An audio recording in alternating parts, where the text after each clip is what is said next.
ನೋಡಿ, ಪ್ರಮುಖವಾಗಿ ಇಷ್ಟು ದಿನಗಳ ಕಾಲ ಅಮೆರಿಕ ಇರಾನ್ ನಡುವೆ ಒಂದು ಯುದ್ಧ ನಡೀತಾ ಇತ್ತು. ಅದು ಹಾರ್ಮುಜ್ ವಿಚಾರವಾಗಿ. ಅಂದರೆ ಅಮೆರಿಕ ಏನು ಮಾಡಿತ್ತು, ಹಾರ್ಮುಜ್ ಸುತ್ತಲೂ ಕೂಡ ದಿಗ್ಬಂಧನವನ್ನು ಹಾಕಲಾಗಿತ್ತು. ಬಟ್ ಇರಾನ್ ಈಗ ಮತ್ತೊಂದು ಪ್ಲಾನ್ ಮಾಡಿರುವಂಥದ್ದು, ಡಿಜಿಟಲ್ ಕೇಬಲ್ಗಳನ್ನು ಕಟ್ ಮಾಡುವ ಮುಖಾಂತರ ಜಾಗತಿಕ ಮಟ್ಟದಲ್ಲಿ ಮತ್ತಷ್ಟು ಸಂಕಷ್ಟವನ್ನು ತಂದೊಡ್ಡೋದಕ್ಕೆ ಈಗ ಇರಾನ್ ಪ್ಲಾನ್ ಮಾಡ್ತಾ ಇದೆ. ಅಂದರೆ ಈ ಹಾರ್ಮುಜ್ ಯುದ್ಧ ಈಗ ಹೊಸ ರೂಪವನ್ನು ಪಡಿತಾ ಇರುವಂಥದ್ದು. ಅಂದರೆ ಈ ಕೇಬಲ್ಗಳು ಇರ್ತಾವಲ್ಲ, ಅದನ್ನು ಕಟ್ ಮಾಡಿದ್ರೆ ಜಾಗತಿಕ ಮಟ್ಟದಲ್ಲಿ ಇಂಟರ್ನೆಟ್ ಕಟ್ ಆಗಿಬಿಡುತ್ತೆ. ಇದು ಬಹಳ ಸಮಸ್ಯೆ. ಕೇವಲ ಈ ತೈಲ ಹಡಗು ಅಷ್ಟೇ ಅಲ್ಲ, ಈ ಒಂದು ಸಮುದ್ರದ ಮುಖಾಂತರ ಅಥವಾ ಆ ಒಂದು ಸಮುದ್ರದ ಕೆಳಗಡೆ ಹೋಗುವಂಥದ್ದು ಕೇವಲ ಸಮುದ್ರ ಹಡಗುಗಳನ್ನು ಮಾತ್ರ ಅಲ್ಲ, ಅಲ್ಲಿ ಕೇಬಲ್ಗಳನ್ನು ಕೂಡ ಅಳವಡಿಕೆ ಮಾಡಲಾಗಿದೆ. ಸೊ ಹಾಗಾಗಿ ಡಿಜಿಟಲ್ ಕೂಡ ಅಲ್ಲಿ ನಾವು ಅವಲಂಬಿತರಾಗಿದ್ದೇವೆ. 95% ಜಾಗತಿಕ ಇಡೀ ವಿಶ್ವ ಅಂತ ಬಂದಾಗ 95% ಡಿಜಿಟಲ್ ವ್ಯಾಪಾರ ಇದೆ ಅಲ್ಲಿ. ಸೊ ಹಾಗಾಗಿ ಇದು ಕೂಡ ಎಫೆಕ್ಟ್ ಆಗ್ತಾ ಇರುವಂಥ, ನಾವು ಮಾಡ್ತೀವಿ, ಡಿಜಿಟಲ್ ಕೇಬಲ್ಗಳನ್ನು ಕಟ್ ಮಾಡ್ತೀವಿ ಅನ್ನೋ ನಿರ್ಧಾರಕ್ಕೆ ಈಗ ಇರಾನ್ ಬಂದಿದೆ. ಅಂದರೆ ಸಮುದ್ರ ಆಳದ ಕೇಬಲ್ಗಳನ್ನು ಈಗ ಇರಾನ್ ಟಾರ್ಗೆಟ್ ಮಾಡ್ತಾ ಇರುವಂಥದ್ದು. ಇರಾನ್ ಅಂತೂ ಏನು ಮಾಡಬೇಕು ಅನ್ನೋದು ಇರಾನ್ಗೆ ಗೊತ್ತಾಗ್ತಾ ಇಲ್ಲ. ಸರೆಂಡರ್ ಆಗೋಕ್ಕೂ ಕೂಡ ಆ ದೇಶ ರೆಡಿ ಇಲ್ಲ. ಸೊ ಹಂಗಾಗಿ ಏನು ಬೇಕಾದರೂ ಆಗಲಿ ಎಲ್ಲವನ್ನು ಕಳ್ಕೊಂಡಿದ್ದೇವೆ, ನಾವು ಇಡೀ ವಿಶ್ವವನ್ನು ಬೇಕಾದರೆ ಎದುರಾಕೊಳ್ತೀವಿ, ಅದು ನಾವು ಅದನ್ನು ಮಾಡ್ತೀವಿ ಅನ್ನೋಂಥ ಲೆಕ್ಕಾಚಾರಕ್ಕೆ ಬಂದಿರುವಂಥದ್ದು. ಈ ಫೈಬರ್ ಆಪ್ಟಿಕಲ್ ಕೇಬಲ್ಗಳ ಮುಖಾಂತರ ಆ ಕೇಬಲ್ಗಳನ್ನು ಕಟ್ ಮಾಡ್ತೀವಿ ಅನ್ನೋಂಥ ಲೆಕ್ಕಾಚಾರವನ್ನು ಅವರು ಹಾಕ್ಕೊಂಡಿದ್ದಾರೆ. ಸೊ ನೋಡಬೇಕು. ಇದಾದ ನಂತರ ಈಗ ಪ್ರಮುಖವಾಗಿ ಈ ಇಡೀ ವಿಶ್ವಕ್ಕೆ ಇವರು ಡಿಜಿಟಲ್ ದಿಗ್ಬಂಧನವನ್ನು ಹಾಕೋದಕ್ಕೆ ಮುಂದಾಗಿರುವಂಥದ್ದು. ಅದನ್ನು ಕೂಡ ಕ್ವಿಕ್ ಆಗಿ ನೋಡ್ತಾ ಹೋಗೋಣ. ಇವರ ಪ್ಲಾನ್ ಏನು, ಇದರಿಂದ ಏನೆಲ್ಲ ಸಮಸ್ಯೆ ಆಗತ್ತೆ ಅಂತೇಳಿ. ಪರ್ಷಿಯನ್ ಕೊಲ್ಲಿ ಇರುವಂತಹ ಈ ಸಮುದ್ರ ಆಳದ ಇಂಟರ್ನೆಟ್ ಕೇಬಲ್ ಏನಿರುತ್ತಲ್ಲ, ಅದನ್ನು ಇರಾನ್ ಟಾರ್ಗೆಟ್ ಮಾಡ್ತಾ ಇದೆ, ಇಂಟರ್ನೆಟ್ ಕೇಬಲ್ಗಳನ್ನು. ಇನ್ನು ಕ್ಲೌಡ್ ನೆಟ್ವರ್ಕ್ಗಳ ಮೇಲೆ ದಾಳಿ ನಡೆಸುವ ಸುಳಿವನ್ನು ಈಗಾಗಲೇ ಇರಾನ್ ಕಡೆಯಿಂದ ಎಚ್ಚರಿಕೆ ಬಂದಿದೆ. ಇರಾನ್ನ IRGC ಪಡೆಗಳು ಕೂಡ ಎಚ್ಚರಿಕೆಯನ್ನು ಕೊಟ್ಟಿವೆ. ವಿಶ್ವದ ಇಂಟರ್ನೆಟ್ ಡೇಟಾದ 95% ಹೆಚ್ಚು ಭಾಗ ಈ ಸಮುದ್ರ ಆಳದ ಫೈಬರ್ ಆಪ್ಟಿಕಲ್ ಕೇಬಲ್ ಮುಖಾಂತರ ಸಾಗತ್ತೆ.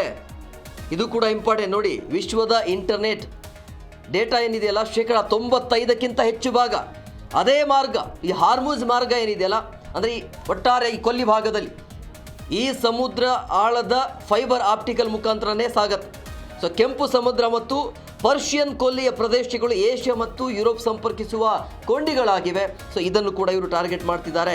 ಪರ್ಷಿಯನ್ ಕೊಲ್ಲಿರುವಂತಹ ಸಮುದ್ರದಾಳದ ಇಂಟರ್ನೆಟ್ ಕೇಬಲ್ಗಳು ಮತ್ತು ಕ್ಲೌಡ್ ನೆಟ್ವರ್ಕ್ಗಳ ಮೇಲೆ ದಾಳಿ ನಡೆಸುವಂತಹ ಸುಳಿವನ್ನು ಈಗಾಗಲೇ IRGC ಕೊಟ್ಟಿದೆ. ವಿಶ್ವದ ಒಟ್ಟು ಇಂಟರ್ನೆಟ್ ಡೇಟಾ ಎಷ್ಟು ಗೊತ್ತಾ, 95% ಹೆಚ್ಚು. ಇನ್ನು ಪ್ರಮುಖವಾಗಿ ಇಂಟರ್ನೆಟ್ ಹಾಗೂ ಹಾರ್ಮುಜ್ ಹಾದಿ ಯಾವ ರೀತಿಯಾಗಿದೆ. ಇಷ್ಟು ದಿನ ತೈಲ ಹಡಗುಗಳನ್ನು ಅವರು ನಿಲ್ಲಿಸ್ತಾ ಇದ್ರು, ನಮ್ಮ ಅನುಮತಿ ಇಲ್ಲದೆ ಯಾವುದೇ ಕಾರಣಕ್ಕೂ ಕೂಡ ನಾವು ತೈಲ ಹಡಗನ್ನು ಬಿಡೋದಿಲ್ಲ ಅಂತೇಳಿ. ಬಟ್ ಈಗ ಒಂದು ಡಿಜಿಟಲ್ ದಿಗ್ಬಂಧನವನ್ನು ಹಾಕಿರುವಂಥ ಹಿನ್ನೆಲೆಯಲ್ಲಿ ಏನೆಲ್ಲ ಎಫೆಕ್ಟ್ ಆಗುತ್ತೆ, ಇದು ಹೇಗೆ ಸಾಗು ಬರುತ್ತೆ, ಎಲ್ಲೆಲ್ಲಿ ಈ ಒಂದು ಡಿಜಿಟಲ್ ಕೇಬಲ್ಗಳನ್ನು ಅಳವಡಿಕೆ ಮಾಡಲಾಗಿದೆ ಅನ್ನೋದನ್ನು ಕೂಡ ಕ್ವಿಕ್ ಆಗಿ ನೋಡ್ತಾ ಹೋಗೋಣ.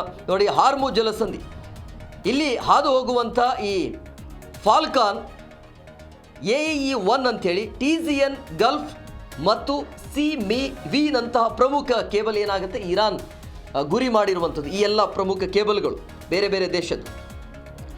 ಕ್ಲೌಡ್ ನೆಟ್ವರ್ಕ್ಗಳು UAE ಮತ್ತು ಬಹ್ರೇನ್ನಲ್ಲಿರುವಂತಹ ಅಮೆಜಾನ್ ವೆಬ್ ಸರ್ವಿಸ್ನಂತಹ ದೊಡ್ಡ ಕ್ಲೌಡ್ ಕೇಂದ್ರಗಳ ಮೇಲೆ ಈಗ ಡ್ರೋನ್ ದಾಳಿ ಮಾಡೋದಕ್ಕೆ ಇವರು ಪ್ಲಾನ್ ಮಾಡಿಕೊಂಡಿದ್ದಾರೆ. ಅಂದರೆ ಈ ಹಾರ್ಮುಜ್ ಜಲಸಂಧಿ ಇದು ಕೇವಲ ತೈಲ ಸಾಗಣೆಯ ಮಾರ್ಗ ಅಲ್ಲ, ಬದಲಾಗಿ ಜಾಗತಿಕ ಡೇಟಾ ಸಂಚಾರದ ಪ್ರಮುಖ ಹಾದಿಯಾಗಿದೆ.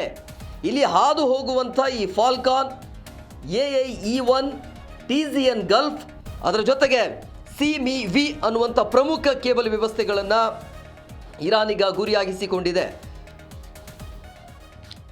ಅದರ ಜೊತೆಗೆ ಈಗ ನಾವು ಒಂದು ವಿಚಾರವನ್ನು ಗಮನದಲ್ಲಿ ಇಟ್ಕೊಳ್ಬೇಕಾಗತ್ತೆ. ಉದ್ದೇಶ ಏನಿರಬಹುದು, ಈ ರೀತಿಯಾಗಿ ಇಷ್ಟು ದಿನ ತೈಲ ಹಡಗು ಈಗ ಡೇಟಾ ವಾರ್ ಮಾಡೋದಕ್ಕೆ ಉದ್ದೇಶ ಏನಿರ್ಬೋದು ಅನ್ನುವಂಥದ್ದು ಕೂಡ ಕ್ವಿಕ್ ಆಗಿ ನೋಡ್ತಾ ಹೋಗೋಣ. ಇರಾನ್ನ ಉದ್ದೇಶ ಏನು, ಈ ರೀತಿ ಟಾರ್ಗೆಟ್ ಮಾಡಿದ್ರೆ ಅಮೆರಿಕ ಸರೆಂಡರ್ ಆಗತ್ತಂತನ ಅಥವಾ ಏನು ಇರಬಹುದು ಅನ್ನೋದನ್ನು ಕೂಡ ನಾವು ನೋಡ್ತಾ ಹೋಗೋಣ.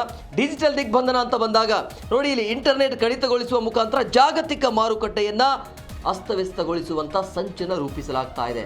ನಿಜ, ನೀವು ಡಿಜಿಟಲ್ ಇಲ್ಲ ಅಂದಾಗ ಹೇಗದು ಎಲ್ಲ ವರ್ಕ್ ಇನ್ಮೇಲೆ ಲ್ಯಾಪ್ಟಾಪಲ್ಲೇ ಆಗಬೇಕು, ಡಿಜಿಟಲ್ ಮುಖಾಂತರ ನಡಿಬೇಕು, ಅದು ಹೇಗೆ ಸಾಧ್ಯ ಅಂತೇಳಿ. ಹಾಗಾಗಿ ಇವರು ಜಾಗತಿಕ ಮಾರುಕಟ್ಟೆಯನ್ನು ಅಸ್ತವ್ಯಸ್ತಗೊಳಿಸಬೇಕು ಅನ್ನುವಂಥದ್ದು, ಅಸಮತೋಲಿತ ಹಾನಿಯಾಗಬೇಕು ಅನ್ನೋದು. ಸೌದಿ ಅರೇಬಿಯಾ, UAE, ಕತಾರ್ ಮತ್ತು ಕುವೈತ್ ರಾಷ್ಟ್ರಗಳ ಸಂಪರ್ಕ ಇದೆಯಲ್ಲ, ಅದೆಲ್ಲವೂ ಕೂಡ ಕಡಿತ ಆಗತ್ತೆ. ಇವರು ಏನಾದರೂ ಆ ರೀತಿ ಪ್ಲಾನ್ ಮಾಡಿಕೊಂಡಿದ್ದೇ ಆದಲ್ಲಿ. ಇನ್ನು ಬ್ಯಾಂಕಿಂಗ್ ಸೇವೆ ಕೂಡ ಸಂಪೂರ್ಣವಾಗಿ ಸ್ತಬ್ಧ ಆಗತ್ತೆ. ಇಂಟರ್ನೆಟೇ ಇಲ್ಲ ಅಂದಾಗ ಇನ್ನೇನಾಗತ್ತೆ. ಗಲ್ಫ್ ದೇಶಗಳ ಬ್ಯಾಂಕಿಂಗ್ ಆಗಿರ್ಬೋದು, ವಿಮಾನಯಾನ ಮತ್ತು ಸಂವಹನ ವ್ಯವಸ್ಥೆ ಇದೆಯಲ್ಲ ಅದೆಲ್ಲವೂ ಕೂಡ ಕುಸಿತ ಹೋಗುತ್ತೆ. ಈ ಡಿಜಿಟಲ್ ದಿಗ್ಬಂಧನದಿಂದಾಗಿ ಆಗುವಂತಹ ಲಾಸ್ಗಳು ಜಾಗತಿಕ ಮಟ್ಟದಲ್ಲಿ.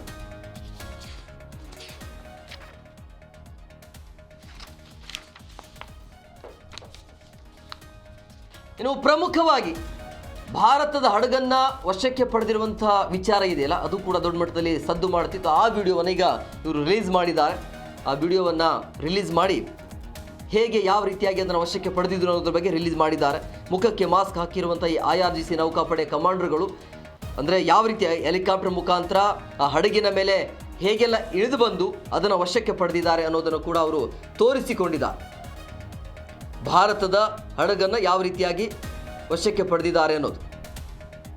ಅಂತಾರಾಷ್ಟ್ರೀಯ ಸಮುದ್ರ ನಿಯಮಗಳನ್ನು ಉಲ್ಲಂಘನೆ ಆರೋಪದಡಿ ವಶಕ್ಕೆ ಪಡೆಯಲಾಗಿದೆ ಅಂತ IRGC ಹೇಳಿದೆ. ಹಾರ್ಮುಜ್ ಸುವ್ಯವಸ್ಥೆ ಮತ್ತು ಸುರಕ್ಷತೆಯನ್ನು ಅಡ್ಡಪಡಿಸುವುದನ್ನು ಇರಾನ್ನ ಕೆಂಪುಗೆರೆಯನ್ನು ದಾಟಿದಂತೆ ಅದೆಲ್ಲವನ್ನ ಗೊತ್ತಿದೆ. ಆದರೂ ಕೂಡ ಬಣ್ಣ ಧೈರ್ಯ ಅಂತ ಕರಿತೀವಲ್ಲ, ನೀವೇನೇ ಉಲ್ಲಂಘನೆ ಮಾಡಿದರೂ ಕೂಡ ನಮ್ಗೆ ಏನು ಮ್ಯಾಟ್ರೇ ಆಗೋದಿಲ್ಲ ಅನ್ನೋದು, ಇದೆಲ್ಲವೂ ಕೂಡ ಉಲ್ಲಂಘನೆ. ಈಗ ಎರಡು ದೇಶಗಳ ಮಧ್ಯೆ ಯುದ್ಧ ನಡೀತಾ ಇದ್ರೆ ಮೂರನೇವರಿಗೆ ಇವರು ಸಮಸ್ಯೆ ಕೊಡ್ತಾ ಇದ್ದಾರೆ. ಇದೆಲ್ಲವೂ ಕೂಡ ಉಲ್ಲಂಘನೆ ಆಗೇ ಆಗುತ್ತೆ. ಇರಾನ್ ಬಿಡುಗಡೆ ಮಾಡಿರುವಂಥ ವಿಡಿಯೋದಲ್ಲಿ IRGC ನೌಕಾಪಡೆಯ ಕಮಾಂಡ್ಗಳು ಹೆಲಿಕಾಪ್ಟರ್ ಮುಖಾಂತರ ಹಡಗಿನ ಮೇಲೆ ಇಳಿತಾ ಇರೋದನ್ನು ಕೂಡ ನೀವು ನೋಡ್ತಾ ಇದ್ರಿ. ಅದರ ಜೊತೆಗೆ ತಮ್ಮ ಮುಖಕ್ಕೆ ಆ ಮಾಸ್ಕನ್ನು ಹಾಕಿಕೊಂಡಿದ್ದಾರೆ. ಅಂತಾರಾಷ್ಟ್ರೀಯ ಸಮುದ್ರ ನಿಯಮಗಳ ಉಲ್ಲಂಘನೆ ಆರೋಪದ ಮೇಲೆ ಈ ಹಡಗುಗಳನ್ನು ವಶಕ್ಕೆ ಪಡೆಯಲಾಗಿದೆ ಅಂತ ಇರಾನ್ ತಿಳಿಸಿದೆ. ಹಾರ್ಮುಜ್ ಜಲಸಂಧಿಯಲ್ಲಿ ಸುವ್ಯವಸ್ಥೆ ಮತ್ತು ಸುರಕ್ಷತೆಗೆ ಅಡ್ಡಿಪಡಿಸೋದು ಇರಾನ್ನ ಕೆಂಪುಗೆರೆಯನ್ನು ದಾಟಿದಂತೆ, ಅಂದರೆ ಅವ್ರು ಹೇಳಿದ್ರು ಕೂಡ ಈ ರೀತಿಯಾಗಿ ಇರಾನ್ನ ಕೆಂಪುಗೆರೆ ದಾಟಿದಂತೆ ಇವರು ಒಂಥರ ಸಮರ್ಥನೆಯನ್ನು ಕೊಳ್ತಿದ್ದಾರೆ.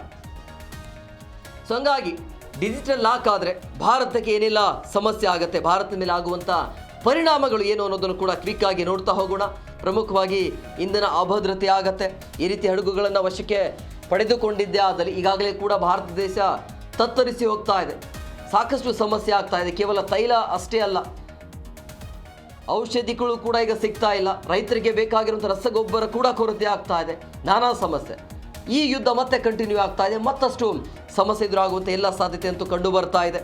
ಭಾರತೀಯ ಸಿಬ್ಬಂದಿ ವಿಚಾರ ಅಂತ ಬಂದಾಗ ಭಾರತೀಯ ಮೂಲದ ನಾವಿಕರ ಸುರಕ್ಷತೆಯ ಬಗ್ಗೆ ಭಾರತ ಇನ್ನರ ಜೊತೆ ನಾವು ಅನಿವಾರ್ಯವಾಗಿ ಚರ್ಚೆ ಮಾಡಲೇಬೇಕಾಗುತ್ತೆ ಇಂಥ ಸಂದರ್ಭದಲ್ಲಿ. ಅದರ ಜೊತೆಗೆ ಆರ್ಥಿಕ ಹೊರೆ ಕೂಡ ಬೀಳುತ್ತೆ.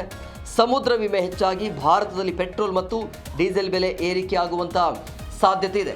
ಈ ಹಡಗುಗಳು ಭಾರತದ ಬಂದರುಗಳತ್ತ ಬರ್ತಾ ಇದ್ದ ಕಾರಣ ಅನಿವಾರ್ಯವಾಗಿ ನಾವು ಅವ್ರ ಜೊತೆಗೆ ಕೂತ್ಕೊಂಡು ಮಾತುಕತೆಯನ್ನು ಮಾಡಲೇಬೇಕಾಗುತ್ತೆ. ಇಲ್ಲ ಅಂತ ಹೇಳಿದ್ರೆ ಭಾಳಷ್ಟು ಸಮಸ್ಯೆ ಆಗುತ್ತೆ ನಮ್ಮ ಭಾರತ ದೇಶಕ್ಕೆ. ಸೊ ಪರ್ಯಾಯ ವ್ಯವಸ್ಥೆ ಅಂತೂ ಇದುವರೆಗೂ ನಾವು ಕಂಡುಕೊಂಡಿಲ್ಲ. ಗೊತ್ತಿಲ್ಲ ಯಾಕೆ ಸೈಲೆಂಟ್ ಆಗಿದೆ ಭಾರತ ಅಂತೇಳಿ. ಇದು ಒಂದಾಯಿತು. ಈಗ ಅಮೆರಿಕ ಡೊನಾಲ್ಡ್ ಟ್ರಂಪ್ ಅವರ ಮತ್ತೊಂದು ಹೇಳಿ, ದಿಗ್ಬಂಧನ ವಿಚಾರ ಅಂತ ಬಂದಾಗ, ಹಡಗುಗಳ ದಿಗ್ಬಂಧನ ವಿಚಾರ ಅಂತ ಬಂದಾಗ ಇರಾನ್ನ ಯಾವುದೇ ಹಡಗು ಕಂಡಿದ್ದೇ ಆದಲ್ಲಿ ಅವ್ರನ್ನ ಸೂಟ್ ಮಾಡಿ ಅಂತ ಮುಕ್ತ ಆದೇಶವನ್ನು ಕೊಟ್ಟಿದ್ದಾರೆ. ನಿಮ್ಮಲ್ಲಿ ಏನಾದರೂ ಇರಾನಿನ ಹಡಗು ಕಂಡಿದ್ದೇ ಆದಲ್ಲಿ ನೀವು ಮುಕ್ತವಾಗಿ ಅದನ್ನು ನೀವೇನು ಬೇಕಾದರೂ ಮಾಡಬಹುದು ಅಂತ ಆದೇಶ ಅಮೆರಿಕ ಕಡೆಯಿಂದ, ಟ್ರಂಪ್ ಕಡೆಯಿಂದ.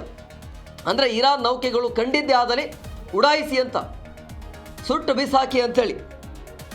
ಇರಾನ್ನ ನೌಕಾಪಡೆಯ ಸಣ್ಣ ಬೋಟ್ಗಳಿಂದ ಹಾರ್ಮೋಜಲ್ಲಿ ಅಕ್ರಮವಾಗಿ ಮೈನ್ ಅಳವಡಿಕೆ ಮಾಡಲಾಗ್ತಾ ಇದೆಯಲ್ಲ, ಹಂಗೇನಾದರೂ ಕಂಡಿದ್ದೇ ಆದಲ್ಲಿ ನನ್ನ ಪರ್ಮಿಷನ್ ಬೇಕಾಗಿಲ್ಲ, ಕಂಡ್ರೆ ನೀವು ಶೂಟ್ ಮಾಡಿ ಅಂತ ಇರಾನ್ನ ಯಾವುದೇ ನೌಕೆ ಕಂಡ ಕೂಡಲೇ ಗುಂಡಿಕ್ಕಿ ಕೊಲ್ಲುವಂತೆ ಡೊನಾಲ್ಡ್ ಟ್ರಂಪ್ ಈಗಾಗಲೇ ಸೂಚನೆಯನ್ನು ಕೊಟ್ಟಿದ್ದಾರೆ. ಜಲಸಂಧಿಯನ್ನು ಸುರಕ್ಷಿತಗೊಳಿಸಲು ಅಮೆರಿಕದ ಮೈನ್ ಸ್ವೀಪರ್ಸ್ ಈ ಒಂದು ಕಾರ್ಯಾಚರಣೆ ಮಾಡ್ತಿದೆ ಅಂತ ಅಮೆರಿಕ ಹೇಳ್ತಾ ಇದೆ. ಇದು ಅಮೆರಿಕದ ಹೇಳಿಕೆಗಳು. ಸೊ ಹಂಗಾಗಿ ಈ ರೀತಿಯಾಗಿ ನಾವು ಯಾವುದೇ ಕಾರಣಕ್ಕೂ ಕೂಡ ಒಟ್ಟಿನಲ್ಲಿ ಜಾಗತಿಕವಾಗಿ ಏನು ಸಮಸ್ಯೆ ಆಗಬಾರ್ದು ಅನ್ನುವಂಥ ಲೆಕ್ಕಾಚಾರ ಇದು ಒಂದು ಭಾಗ ಆಯಿತು. ಪ್ರತಿದಿನವೂ ಕೂಡ ಇದೇ ರೀತಿಯ ಸಮಸ್ಯೆ ಆಗ್ತಾ ಇದೆ ಅಮೆರಿಕ ಮತ್ತು ಇರಾನ್ ನಡುವೆ. ಒಂದು ವೇಳೆ ಈ ರೀತಿಯಾಗಿ ಇರಾನ್ ನೌಕೆಗಳು ಕಂಡಿದ್ದೇ ಆದಲ್ಲಿ ಅದನ್ನು ಉಡಾಯಿಸಿ ಅಂತೇಳಿ ನೇರವಾಗಿ ಎಚ್ಚರಿಕೆ ಕೊಟ್ಟಿರುವಂಥ ಹಿನ್ನೆಲೆಯಲ್ಲಿ ಈ ಯುದ್ಧ ಮತ್ತಷ್ಟು ದಿನಕ್ಕೆ ಮುಂದಕ್ಕೆ ಹೋಗುವಂಥ ಎಲ್ಲ ಸಾಧ್ಯತೆ ಕಂಡು ಬರ್ತಾ ಇದೆ. ಸೊ ಕನ್ಕ್ಲೂಷನ್ ಅಂತೂ ಬರೋದು ತೀರಾ ಕಡಿಮೆ ಅಂತ ಅನಿಸ್ತಾ ಇದೆ ಈಗಿನ ಪರಿಸ್ಥಿತಿ ನೋಡ್ತಾ ಇದೆ.